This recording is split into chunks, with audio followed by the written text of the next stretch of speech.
Hey guys, this is me, Prashali. Thank you so much for joining today. I want to dive into a topic which is something which drives a culture in some sort of way. But as we are growing older, as things are changing, legacy media are shutting down, as we can see, lots of independent journalists are coming on board and they are starting their own publications.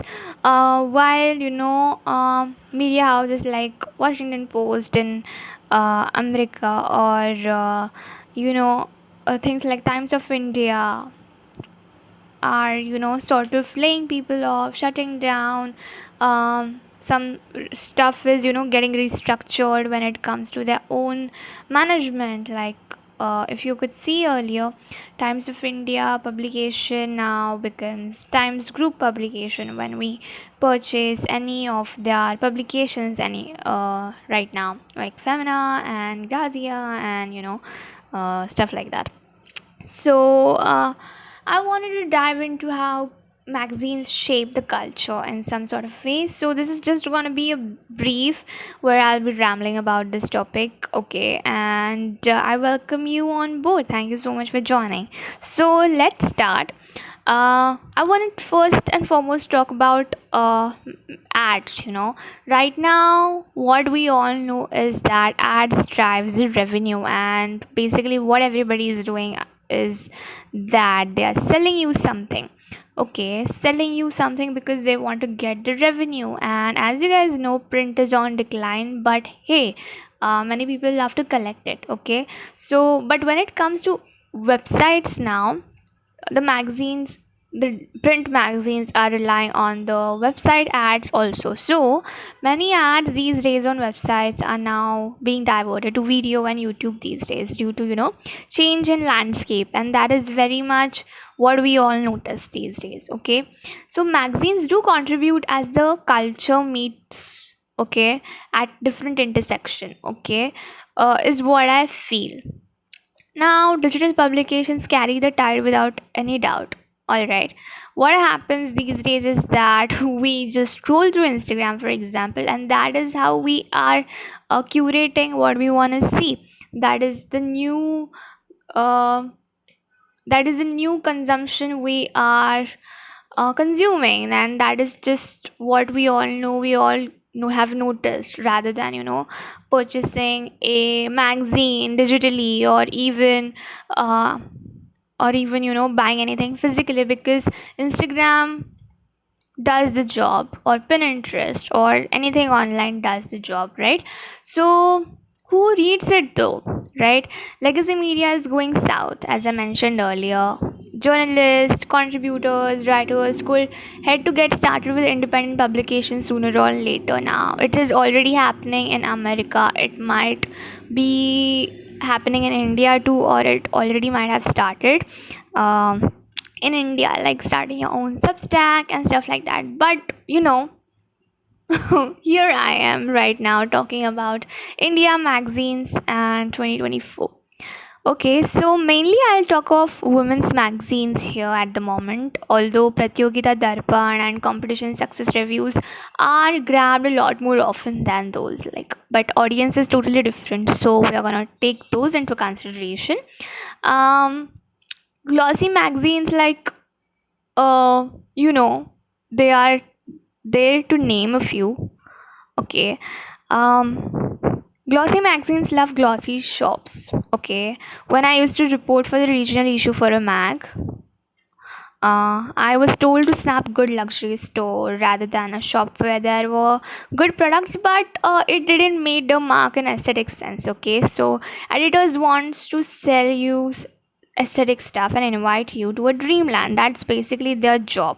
Okay, the way you curate your Instagram feed, for example, that's what you're editing. That's how you are editing your life to showcase to the world. That's what you're selling to the world, and in that way you are an editor of your life. While editors of a magazine are inviting you, they're selling you something, they're selling you the face on the cover. Okay, and that's what we all love. Okay, that's what we want to collect. Yeah, that's what we want to talk about. That's what happens to somehow get into the uh, conversation, like into the conversation of many generation. So that's what happens. Okay, this sort of publications are useful to celebrities and media people, like that is a no brainer, right?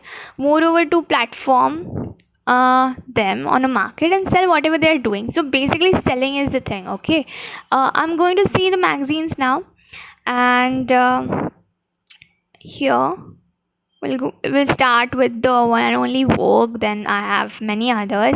We'll just go through this first, and then we'll start dissecting of what I think, what happens, and stuff like that, and where I see it going henceforward, and what is something I feel like they are positioning like. Okay, so I'm going to see the magazines now and what they do, what are they good at, and what can be done better. And note that first and foremost, guys, I'm not an experienced EIC or even a junior editor at the moment. So yeah. But first and foremost, I want to talk about the recent magazine cover of Vogue India, which brought back some memories from an earlier cover of Grazia. I'll stick it somewhere in this video so you can refer back to it. It is really similar. There was this wedding book uh, which Vogue India came with, where Aditi Rao Hydari and Siddharth were on the cover before they got married, and then they got married and they exclusively had done feature with Vogue India. Okay, so it was like a wedding guide. So Harpers Bazaar and Vogue release a wedding book sort of a thing with an issue every other year. Okay, so I don't know if Vogue India paid Aditi and Siddharth for feature. I'm not sure about it, because in many cases, and due to intense competition for stories these days, to catch up the exclusive and stuff like that, celebrity magazines may pay large sums of money to celebrities or other sources for exclusive stories and photos. So that's the thing, and that is pretty common. Print media and online media for sure helps shape public opinion, right, during major movements and whatever is happening in their life. Okay, Aditi Rao Hydari got a measure sort of hype poster Hiramandi movie for that Gajagamini walk, and yeah, that's where it got picked up. Like that's where it happened. That something happened there. Okay, so that's what I feel. So you can read about Vogue magazine here. I just copy pasted this from a website. So we all know about this. These are the most recent covers of all the magazines. This is from Vogue. Priyanka Chopra joined us on the cover. As I mentioned earlier, I recalled Grazia's cover with Priyanka. It is very similar. And then we have Samantha Ruth Prabhu. I don't know Elle India is releasing issues that much often, because I was not able to find a recent one on Amazon, Maxter, or anywhere. So that I'm not pretty sure about that. So this was a recent one though, which I was able to grab. Um, and then we have Femina. This was a recent one. I've observed one thing from Femina is that they just shoot celebrities from the same angle. I also feel like they might play with the font a bit more, but I love the overall color theme though. So yeah. So this was recent Femina's one. This was Harper's Bazaar one. Harper's Bazaar got into something recently, which is a magazine by India Today, owned by them or something, and uh, something regarding the Instagram, that the Instagram went locked, and because they used some copyright image or something, but later they came back on Instagram again. Okay, I like this cover though. Many things are happening. This was recent Cosmo one. I am not sure how many times Cosmo is releasing. They are issues, but this was the recent Cosmopolitan one. So these are the top magazines I grabbed. There are many others like Grazia as well, and a few other like Peacock and stuff like that. But these are the ones I'm gonna grab right now, and I'm just going to lay down what I think about them. Have either of them in recent years influenced the trend as they're supposed to? Like if you go many years back in the 90s or the early 2000s, like it is a quite ancient time period for us all now. um there was no Instagram, there was nothing to be happening which was sort of influential, but that spot was for TV and magazine, radio, and stuff like that. So they were something, you know, many people got influenced from, teenage girls, men, and people like that. Okay, so in recent years, I don't feel like either of the magazines has influenced any trend of any sort at all. I don't feel like that has happened, although the people who are curating magazines are uh, always on, always knows what is the pulse. Like they are always tapping on the pulse of the public. They know what's happening, they know what everybody's liking, so they're doing their job. But things have changed, so I don't feel like they have dictated or they were acting like a catalyst to move anything, move a needle towards anything or stuff like that. So I really don't feel like either of the magazine I've showcased earlier have dictated any trend so far. Like if we come see the last 2 years at least or five, I don't feel like that they have influenced any trends. Okay, so I would say none of them have influenced trends. Women's empowerment. Okay, so I feel like this situation, this is the positioning all the magazines are at the moment. As we all know, it is a women's magazine, and the playing field for them right now is this women's empowerment. Like they are going to make sure that they promote sisterhood, they promote women in sports, or stuff like that, which is a good thing, which is not at all, I'm not saying it's a bad thing, but this is only the field they are panning out, their pages online, offline, and whatever they are doing. Okay, when it comes to shows, and stuff like that. So women's empowerment is definitely something they are playing. Like this is the arena, this is the cute little spot they have found where they are playing it. Okay, now if we are talking about women's empowerment and all of that, uh other publication like Swaddle and Juggernaut, and there is one more who play like the something feminism related. They play in this situation of uh whatever is happening to women, and causes and different stuff which is happening, okay, overall, like law and stuff like that. But when it comes to women's empowerment, they are doing it aesthetically. These magazines, I would say, like getting a touch of Bollywood and making it a bit glamorous, okay, is what I see. So I feel like all of these magazines, if we see, are doing so. Okay, um so yeah, aesthetics, the brands, all of the mentioned brands, the magazines, are dictated by aesthetics. If your story, if your feature, if the photograph are not aesthetically pleasing, they don't show drama, they don't tell a story, okay, it is not going to make it on the website or the print. Okay, they will hear you, they will hear the story, they will see your photograph, whatever you want to pitch them, whatever, but it needs to be premium. Like, okay, because people are going to pay 100 rupees, 170 rupees to 300 rupees to grab this copy, and they just need to make sure that there is something there.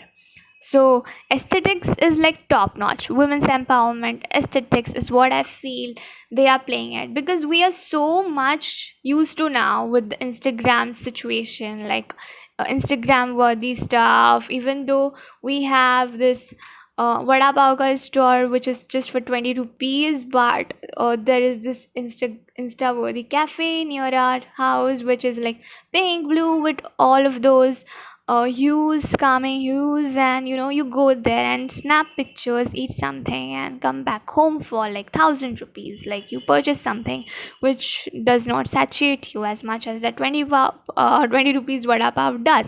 So this is what happens, correct? So aesthetics win when they're selling you something glossy on the glossy pages, offline, online, all right, is what I feel. So this is where they position themselves, right? um but I would say that Vogue and Femina and Harpers, okay, and Cosmo also, I don't know, LA and Harpers, are they releasing monthly issues at all? Because I don't see any on their website or Max or anywhere, so I'm a bit confused about how they deliver it and stuff. um Okay, so yeah, coming back to this, aesthetics is one more thing. Like that is literally a basic thing that plays a role. So I feel like yes. If we talk about India magazines 2024, are the Indian magazines doing aesthetic stuff? For sure, they are. Um, then regional, okay. Now when I speak of regional, I mean to say that, are they only pan India? Are they also targeting readers from like different parts of India? Or do they have contributors, editors who are curating something for the regional? Okay, so I feel like among this, Femina only does it, but now they have also slacked back on that, cut all of that back. Now they don't do it. The editors, regional editors, the features editors have cut back on that.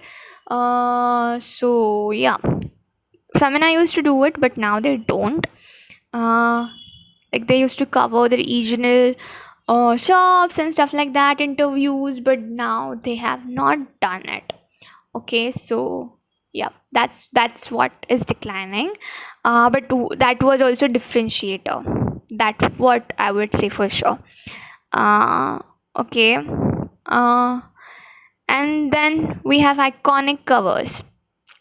Now when I go back and see all of these magazines and all of the recent cover, only one cover which was not a print cover which pops out for me in my mind is Vogue India's Imran Khan's cover, where it was framed as Lot Aao Imran. I guess it was for Valentine's issue for Vogue India's 2024 February, or around April, May, something like that. The April May issue had his story in it, but a digital cover he had around that time, that I'm quite sure of. So if we see iconic covers, Vogue India's Imran Khan is something that pops in my mind at the moment. Um, yeah, talking about iconic covers, that is what comes, because it had that hint of nostalgia. And if you don't know, nostalgia sells a lot. It reaffirms whatever you were missing, and it delivers, correct? It just hits you, right? So I feel like that was a great cover. Okay, that only comes in my mind. I do see many other covers and stuff like that, but that was the one in the recent past. Also, there was Zeenat Aman one with Ananya Pandey. I guess it was Harper's Bazaar, India. Okay, but these two tops, yeah. So, talking about the recent, okay, recent years, recent past, all right.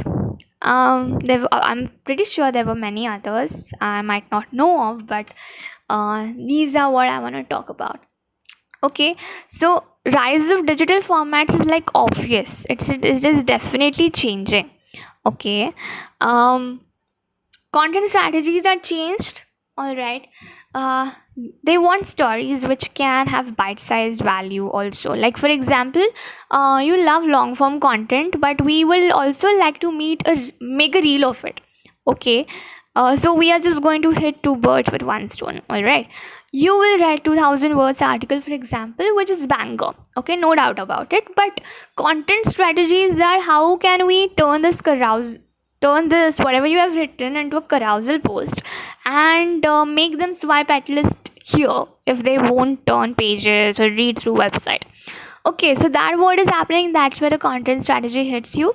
And none of the above mentioned magazines has ever spoken on political sides of things. That also I wanted to point out, and that's good actually. Okay, so you won't see any of this who are getting into troubling waters of politics. So especially in India, but definitely they have this vibe of talking about feminism, LGBTQ movements, LGBTQ plus movements, environmentalism, sustainability, and stuff like that. Supporting underrepresented voices uh, are also something they talk about, yeah, and where they mainly position themselves.